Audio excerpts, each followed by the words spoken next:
በእፎይ ጉዳይ እፎይ ምንም ይበል ምንም የሃይማኖት ተከታዮች ነብዩ መሐመድን በተመለከተ የተባለው ነገር ተገቢ አለመሆኑን በማንሳት በጣም አስቆጥቷቸዋል፣ ተቆጥተዋል። ይሄ ብቻ የተባለው ነገር ስህተት ለመሆኑ እንደ አንድ ማሳያ ልንወስደው እንችላለን። የተባለው ኦርቶዶክሳውያን ሽፋን ገለውታል። ከልቤ ነው እጣሽ አዛዥ ነዛዥ የሌለው ይሁን ኦርቶዶክስ እንደዚህ ይሁን በአይናችን እንየው እንካት። አባቶቻችን ብለን ይካዱን በቁመናችን በእናምነ ጴጥሮስ የቆመ እምነት በሌቦች በምድራዊ ፖለቲካ በኦርቶዶክስ ስለተፈወስኩበት ነው። ይሄ ስለተፈወስኩበት ነው። እምነት ስለተፈወስኩበት ነው። በሌላ ነው የሚያንጸረጽረኝ ከማንም ጋር ያጣላኝ። ዛሬ ከቤት ከንብረቱ ወጥቶ በየመጠለያ ወድቆ የሰው ያለሽ ደረሹልኝ በሚልበት ሰዓት በረሃብ አለንጋ እየተገረፈ በርዛት እየተሰቃየ የወገን ያለሽ በሚባልበት ሰዓት እንደገና ሃይማኖታዊ ግጭት፣ ሃይማኖታዊ ጦርነት፣ ሃይማኖታዊ ጭሆት፣ ሃይማኖታዊ ድንፋታ ፈጥሮ ሀገርን ለማፍረስ መሯሯጥ ይህ የማንም ኢትዮጵያዊ ዓላማና ድርሻ ሊሆን ስለማይገባው ወደ ነፍሳችን ተመልሰን ለአንዲት ሀገር ልንቆም ይገባናል ነው መልእክቱ። ዛሬ ሁሉም ተነስቶ የሃይማኖት ግጭት ለመፍጠር በለው ያዘው ቁረጠው እያለ ወጣቱ በትሬንዱ ነው ከኡስታዞች ጎንን በዛኛው በኩል ከእፎይ ጎንን እያለ ሰውነቱ አብጦ ሃይምሮ የቀነጨረ ወጣት ሁሉ መንጋው ነው የሚል። ትላንት የት ነበርክ? ሰላም ጤና ይስጥልኝ ውድ የዮአብ ሚዲያ ተከታታዮች እንዴት አላችሁ? ዛሬም እንግዲህ አንዳንድ መረጃዎችን ወደ እናንተ ይዤ ተመልሻለሁ።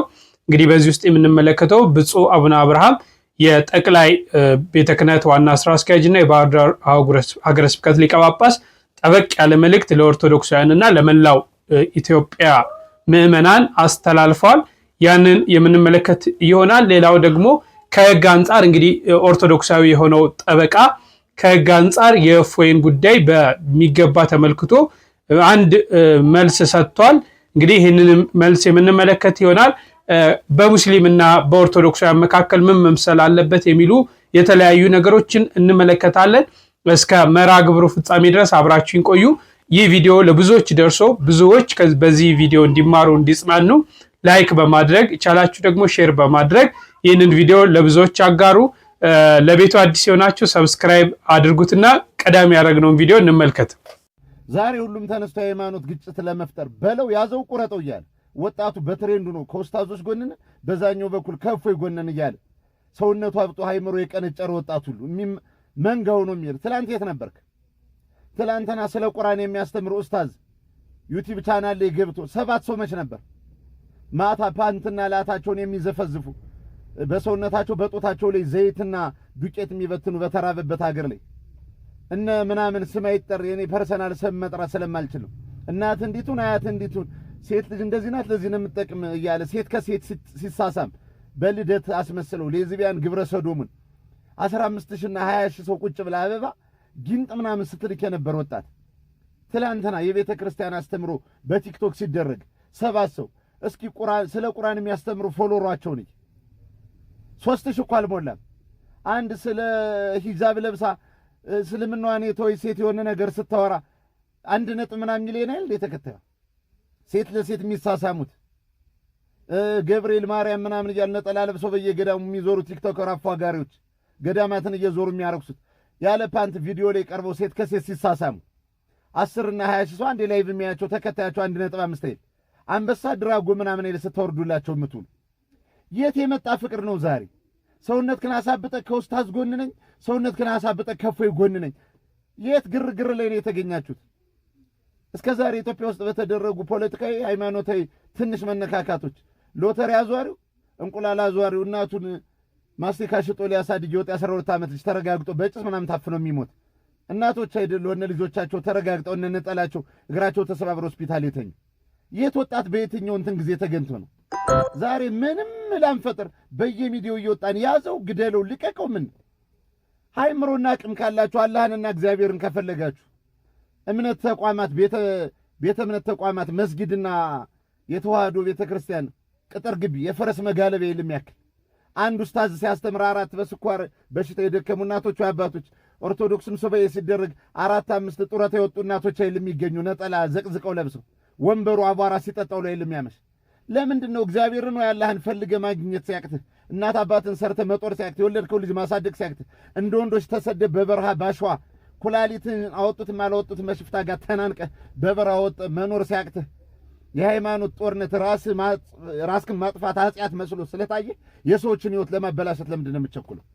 ዛሬ እኮ ሃይማኖት ሴንሲቲቭ ነገር አኩርፎ ጫካ ያለው መንግስትን አገለግላለሁ ያለው ወታደር ብረት ተሸክሞ እኮ ያለው መጨረሻ ላይ አንድ የሚሞትለት እምነት አለ። ሴንሲቲቭ የሆነ ነገር ለማይረባ ፖለቲካ እርስ በርስ ወንድማማች ሲገዳደል የኖር ለሃይማኖት ሴንሲቲቭ ለሆነ ነገር የሚመላለስ ይመስላል። ሁሉም እሳት የተሸከመው እኮ አንድ ቀን በእንደናንተና በእኛ አይነቱ እኮ ቲክቶክ ላይ ወጣን ስንበጠረቅ አንድ ቀን አፈሙዝ ከዞር አገር እንዳገር እኮ ልጅ እናቴ ሩዝ ሚስቴ ባቴ ላቴ የሚባል ነገር እኮ የለም። በቃ ኮቪድ የመጣ ጊዜ ትዝ ይልሃል? ዘይትና መኮረኒ ተሸክመህ የደቡብ አፍሪካ ወጣት መስሎ ወደ ቤት ስትሯሯጥ 5 ሊትር ዘይት ይዘህ እንደዛ ለመሯሯጥ ነው። በጭሱ ላይ አትገኙም እና ጭስ አትፍጠሩ። ኮፒ ሊንክ ሸር አድርጉት። የሚመለከተው አካልም ዛሬም እየወጣ በማን አለብኝነት አገጩና ለሃጩ ግንጭሉ ማንቀሳቀስ ስለቻለ እዛ የኋላ ኪሱ መጻፍ የሚይዝ ካርቶን የሚይዝ ጅንስ የሚለብስ አጎቱ ስልክ ስለላከለት ዲጂታል ካሜራ ስለያስከና ሚሞሪው ስለማይሞላ አገጭክን እያንቀሳቀስክ ህዝብ ከህዝብ አታገዳድል። ያለብን ችግር የሚያሰቃየን ኑሮ ውድነት ለመኖር ላለመኖር የተያዝነው ጉሩምቦ የተናነቅነው እንደ ነብር ጭራ ማለት ነው። እሱ ይበቃናል። ሌላ አጀንዳ አጨምሩብን።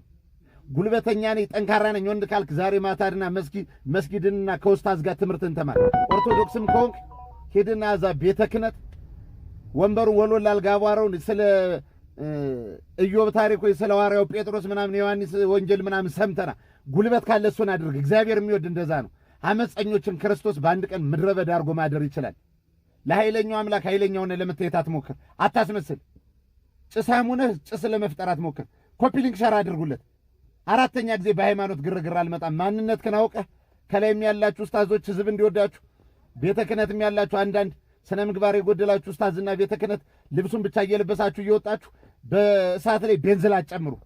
የመኪናችሁን ቲንት አድርጋችሁ ሰው ስትወጡ የት እንደምትበሉ እንደምትመገቡ የማያውቁ ኡስታዝም የቤተ ክህነትም አንዳንድ ስነ ምግባር የጎደላችሁ ወጣቱ እንዲወደን ብላችሁ የማይሆን መርዛችሁን አትርጩ።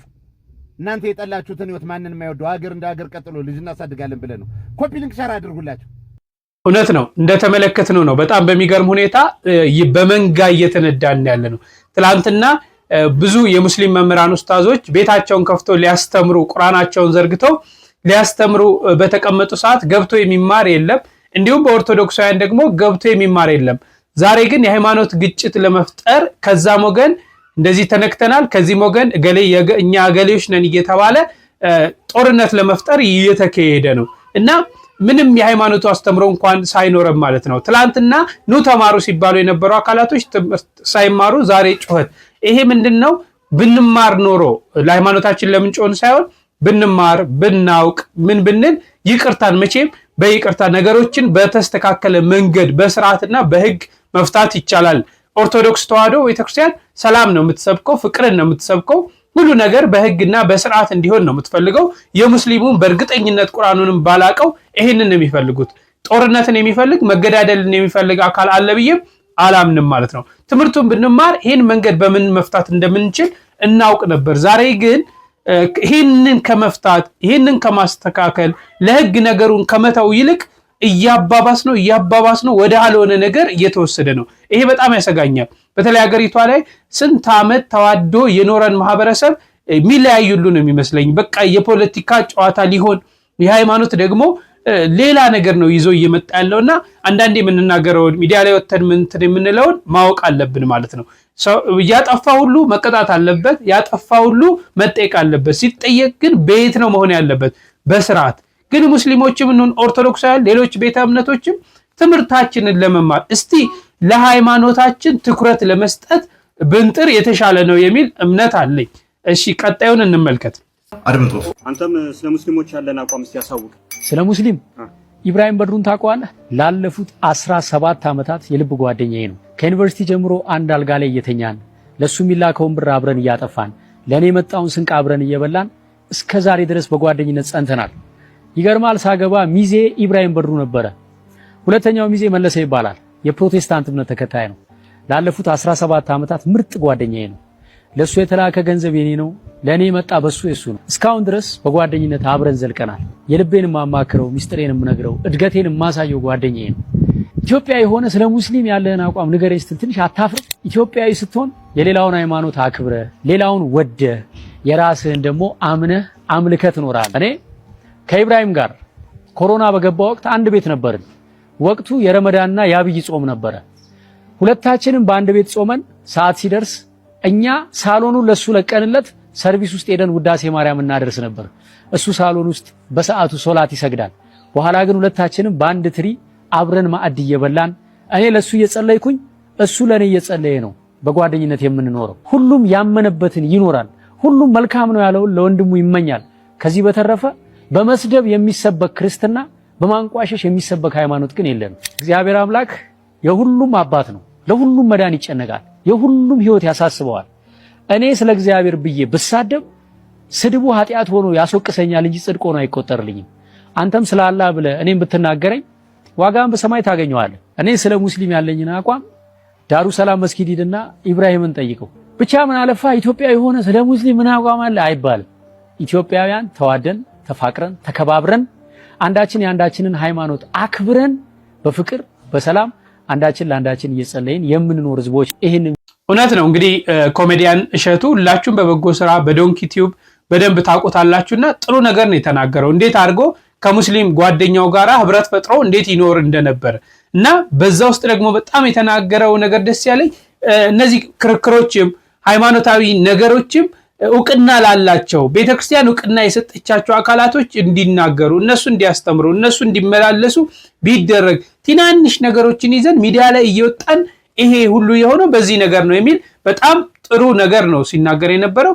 እኛ ከኦርቶዶክስ እንደ ወሎ ሂዱ እስቲ ሙስሊሙና ኦርቶዶክሱን እንኳን አለዩም ተከባብረው በፍቅር እንዴት አድርገው እንደሚኖሩ ማለት ነው። ዛሬ ያ ሰላም ያ ፍቅር ሚጠፋ ነው እየመሰለኛልና ባካችሁ ሌሎች አባቶች አገሪቷ ላይ ያላችሁ ሽማግሌዎች አገር ለማስታረቅ ትግራይ ለምሳሌ የትግራይ ክልልና ፌደራሉን ለማስታረቅ በተለያየ ቦታ ለማስታረቅ የነበራችሁ ሰዎች ዛሬ በዚህ ጉዳይ ገብታችሁ አገራችንን ታደጓት የሚል እምነት አለ። ለምን ወደ ያልሆነ ነገር ከተገባ እንግዲህ ሙስሊሙም በሃይማኖቱ አይደራደርም፣ ኦርቶዶክሱም በሃይማኖቱ አይደራደርምና ሌላ የጎሪጥ እየተያየንና ሌላ ነገር እንዳይሆን በጣም ከፍተኛ ስጋት አለ። ነገሮች በሰላም ቢፈቱ በቃ ህግና ህግ እፎይ ለተናገረበት ነገር ማስረጃ አለኛላ ያንን ማስረጃ በህግ ፊት አቀርቦ የሚጠየቅበት በዛ አይነት መንገድ ቢሆን የተሻለ ነው የሚል እምነት አለ። መቼም ሁላችሁም ሰላምን ማይፈልግ ሰው አለ ብዬ አላስብም።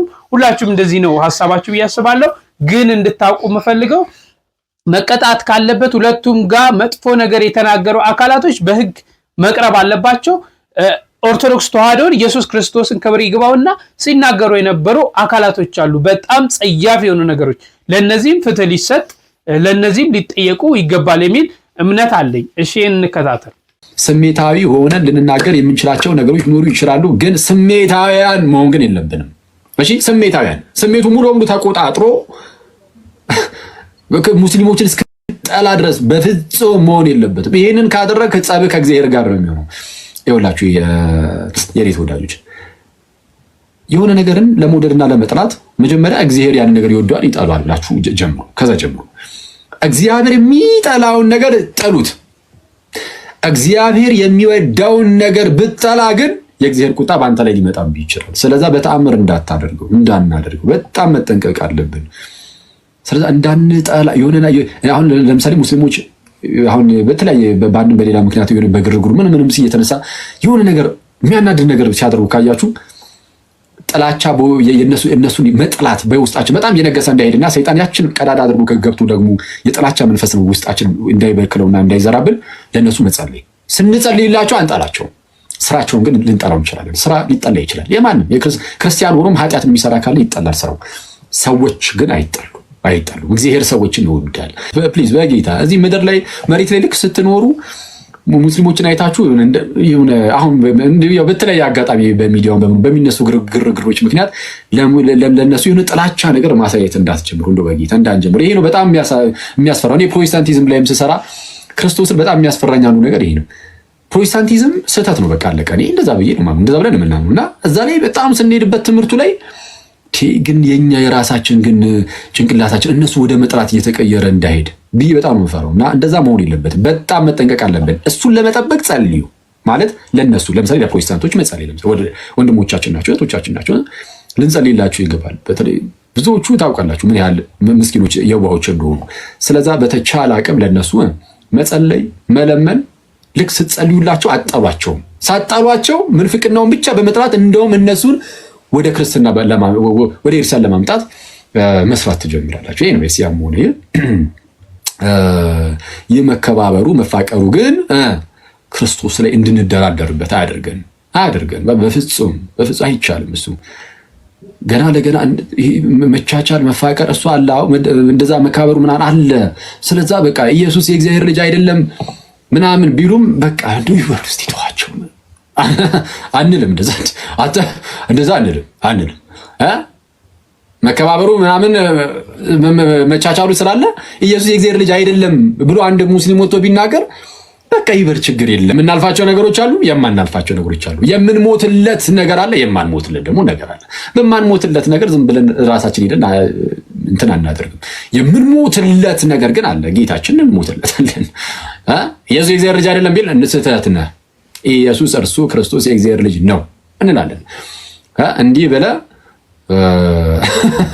እሺ። አክሊል ወንድማችን እንግዲህ ታውቁታላችሁ፣ በዕቅበተ እምነት ላይ ነው እሱም የሚሰራው። አንዱ ለአንዱ ጸሎት ያድርግ፣ እንጸልይ፣ እርስ በርስ እንጸለይ።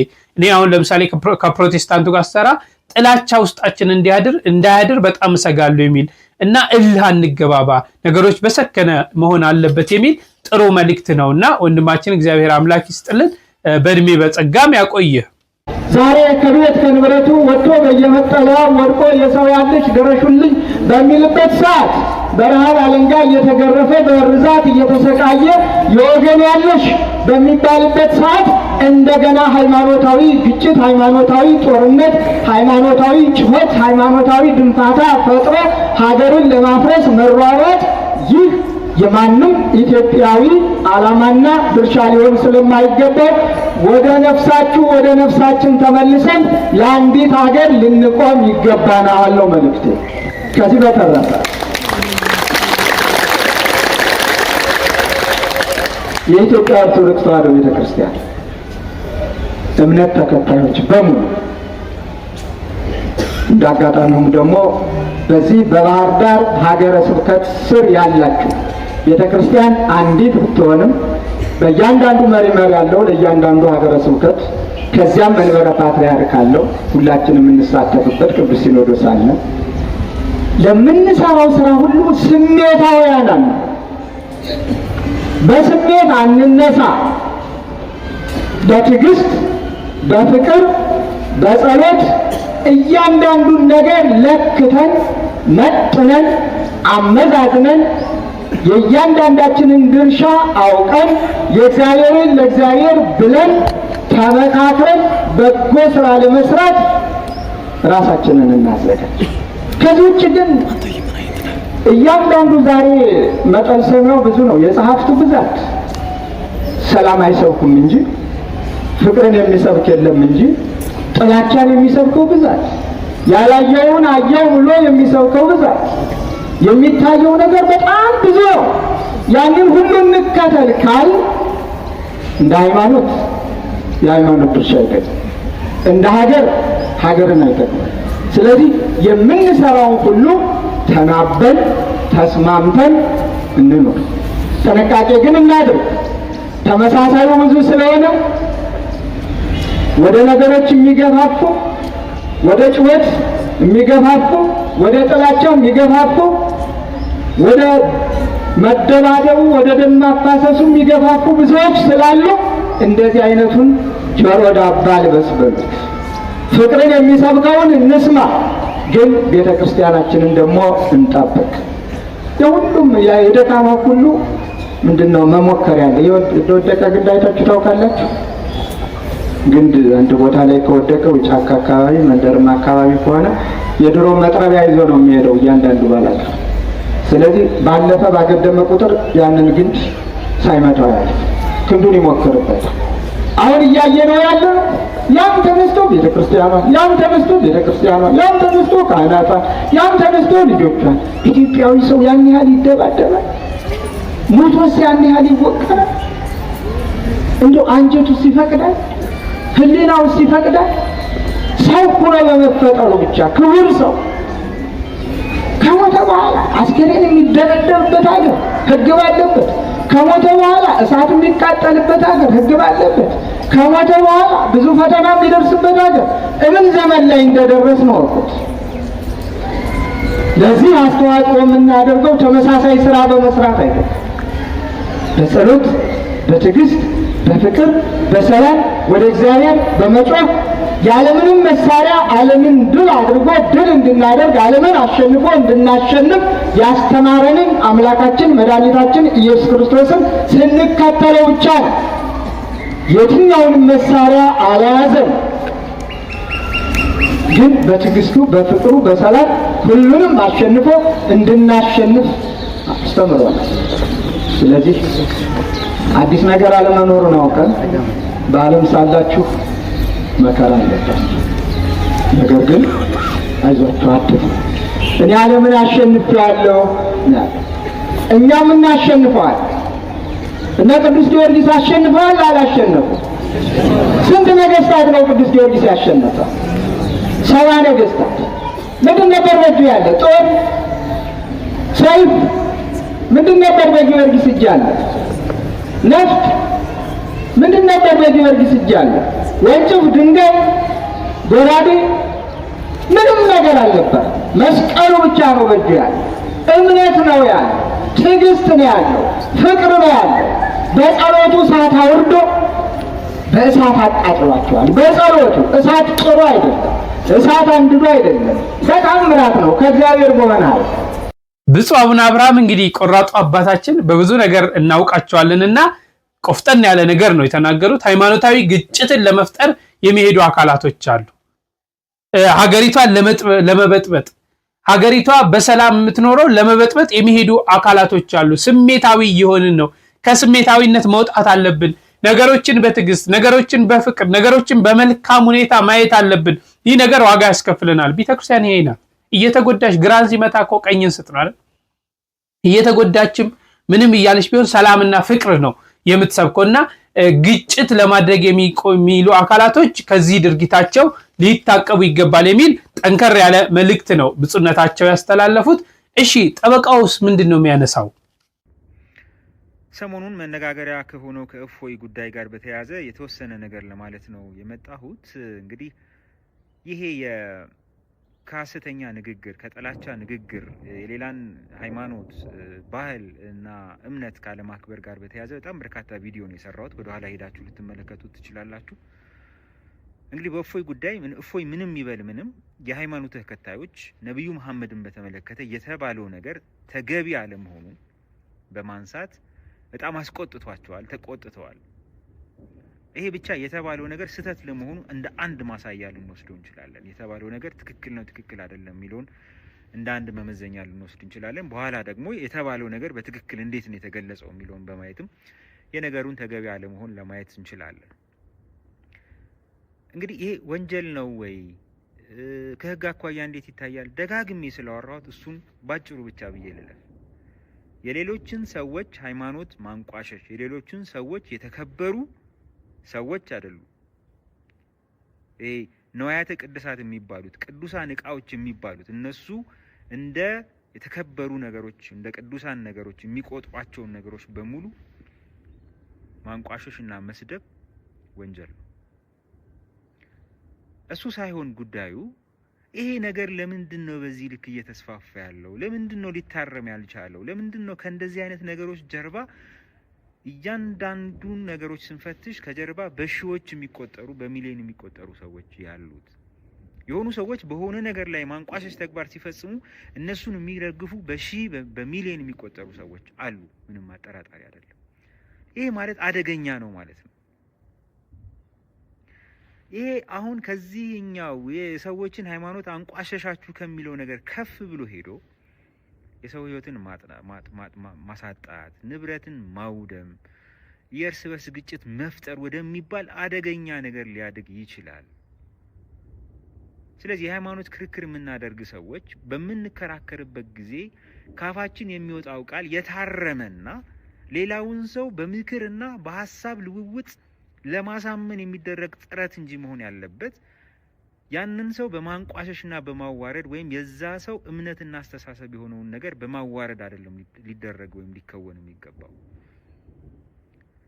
የዛን ሰው የሆነውን ነገር በማዋረድስ ያንን ሰው ማምጣት ይቻላል ወይ? በርግጥ እንደ አንድ ሃይማኖተኛስ ጉዳዩን ከተመለከት ነው ሃይማኖተኝነታችንስ ይፈቅድልናል ወይ? ሌሎችን ማንጓጠጥ፣ ለሌሎች ክብር አለመስጠትስ ሃይማኖታችን የሚፈቅድልን ነገር ነው ወይ? ሁላችንም እንደ እምነታችን ማለት ነው። አምላካችን የምንለውስ በእርግጥ እንዲህ አይነቱን ነገር እንድናደርግ ነው ወይ ይፈልጋል ወይ ብለን ራሳችንን መጠየቅ መቻል አለብን ብዬ አስባለሁ። ያለበለዚያ ይሄ ጉንጭ አልፋ የሆነ ካሰብነው ልናገኝ ካሰብነው ትርፍ ይልቅ ኪሳራ ይዞ የሚመጣ ቅድም ያልኳቸውን ነገሮች የሚያመጣ ሁኔታ ነው።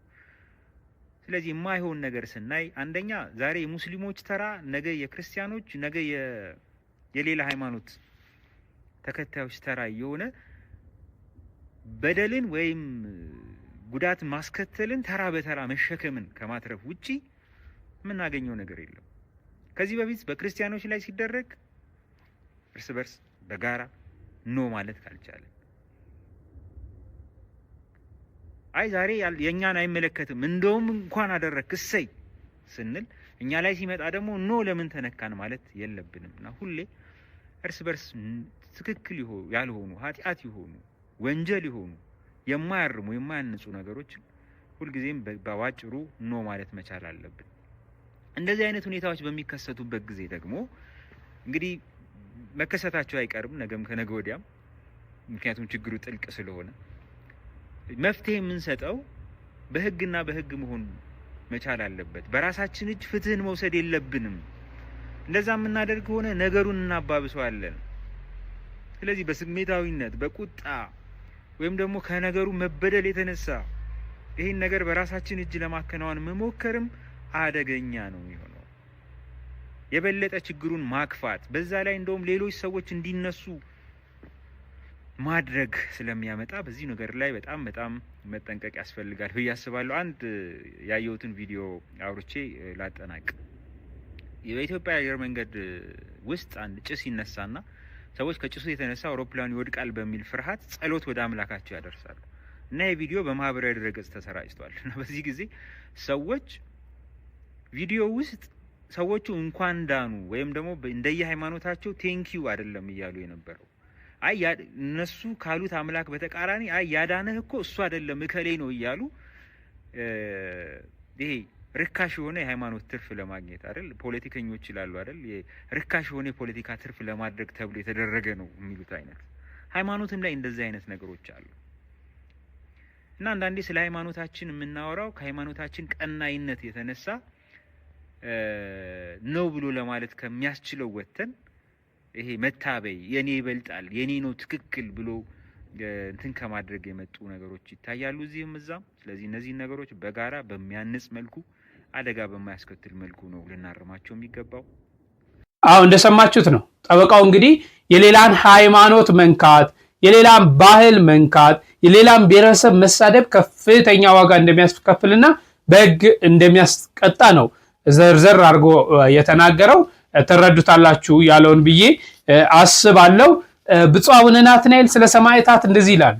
አሁን ያሉት ሰማዕታት አሁን ያሉት መከራን እየተቀበሉ ያሉ ሰማዕትነትን እየተቀበሉ ያሉ ስለ ሃይማኖታቸው ራሳቸውን እያሳልፉ የሚሰጡ ከቀደሙት ይልቅ እጅግ የጸኑ ሰማዕታት ብዙ ሰማዕታት አላት ቤተ ክርስቲያን። እነዚህ ደግሞ ከቀደሙትም ይለያሉ።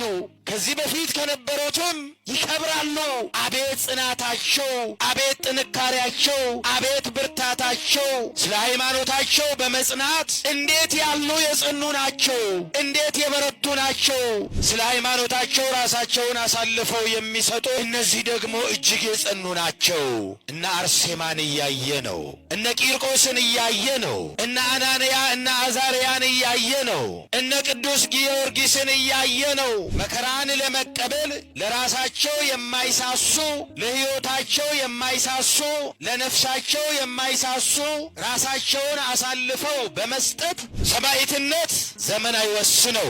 የጽድቅ ሥራ በዘመን አይገደብም። ሰማዕትነት፣ ጽድቅ፣ እውነተኛነት፣ የእግዚአብሔር ሰው መሆን፣ ራስን አሳልፎ ለእግዚአብሔር መስጠት በትላንትና የተገደበ ታሪክ አይደለም። እውነት ስለጠፋች ሰላምም አብራ ጠፋች። ዓለም ዛሬ በሐሰት ተሞልታለች። ሰማዕታት እነዚህ አይመለከታቸው። ብፁዕነታቸውን እግዚአብሔር አምላክ ቃለ ሕይወትን ያሰማልን። ምንድነው እንግዲህ ሰማዕታቱን ሃይማኖታቸውን የጠበቁ ሃይማኖታቸውን ለማስጠበቅ የተጋደሉ ዋጋ የከፈሉ መከራ ያዩ ሰማዕታት አሉ። እኛም የነሱ ልጆች ነን። የነሱን ገድል እየሰማን መኖር ብቻ ሳይሆን ተግባራቸውንም ልንፈጽም ያስፈልጋል የሚል ትምህርት ነው የሰጡንና ለብፁዕ አባታችን እግዚአብሔር አምላክ ቃለ ሕይወት ያሰማልን።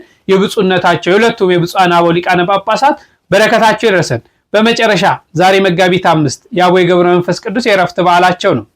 አንድ ክርስቲያን መጋቢት 5 የሚከበረው የአባታችን የአቡነ ገብረ መንፈስ ቅዱስ ዓመታዊ ክብረ በዓል ለምን እንደሚከበር ማወቅና መረዳት አለበት። በስመ አብ ወወልድ ወመንፈስ ቅዱስ አሃዱ አምላክ አሚን። ይህ ቅዱስ አባት ማን ነው ስንል በክርስቶስ የተጠራ ስለ ክርስቶስ የመነነ መጨረሻው ወደ ክርስቶስ የሄደ ቅዱስ አባት ነው። ይህም ማለት ከጅማሬው እስከ ፍጻሜው አኗኗሩ እንደ መላእክት የኖረ ማለት ነው። ምክንያቱም በተወለዱበት በመጀመሪያው ቀን ገና አይናቸው ሲከፍቱ ቅዱስ ስሉስ ብለው ያመሰገኑ አባት ናቸውና ይህ አባት የተወለዱበት ሀገር ግብጽ ሲሆን ልዩ ስሙ ንሂሳ በሚባል አገር ከአባታቸው ስምዖን ከእናታቸው አቅሊሲያ ታኅሳስ 29 ተወለዱ። ዕድሜ ልካቸው እግዚአብሔርን እያመሰገኑ እግዚአብሔርን እያገለገሉ እንዲሁም ሀገራችን ኢትዮጵያ ገብተው ለሀገራችን ኢትዮጵያ 100 ዓመት ሙሉ ድንጋይ ነክሰው ቁልቁል ተደፍተው እየለመኑ የኖሩ መጋቢት 5 በ562 ዓመታቸው በስጋቸው ያረፉ ቅዱስ አባት ናቸው። እኛ ደግሞ የዚህ ቅዱስ አባት ረድኤታቸው በረከታቸው እንዲያርፍብን ረፍታቸው ልደታቸው ቤተክርስቲያናችን እያሰበች ትኖራለች ማለት ነው። ማስረጃ መጽሐፈ ምሳሌ ምዕራፍ 10 ከቁጥር 7 ላይ የጻድቅ መታሰቢያ ለበረከት ነው ስለሚል፣ ስለዚህ መጽሐፍ ቅዱስ በሚያዘው መሰረት ቤተክርስቲያናችን ቅዱሳንን በየዓመቱን ታስባለች ማለት ነው። የአባታችን የአቡነ ገብረ መንፈስ ቅዱስ ረድኤታቸው በረከታቸው አይለየን። ወስብሐት ለእግዚአብሔር። ቆየ ሁላችንም ከጻድቁ አቡነ ገብረ መንፈስ ቅዱስ በረከት ረድኤት ያሳትፈን። እንግዲህ ለዛሬ ያስኩላችሁ መረጃዎች መራግብሮች ይህን ይመስላሉ። ሐሳባችሁን በነጻነት በጨዋነት ለኔ ለወንድማችሁ ስጡ። ማንኛውንም ሐሳብ አስተያየት እቀበላለሁ። በሌላ አስተማሪ መራግብሮች እስከነገናኝ ቸርን ሰንብት።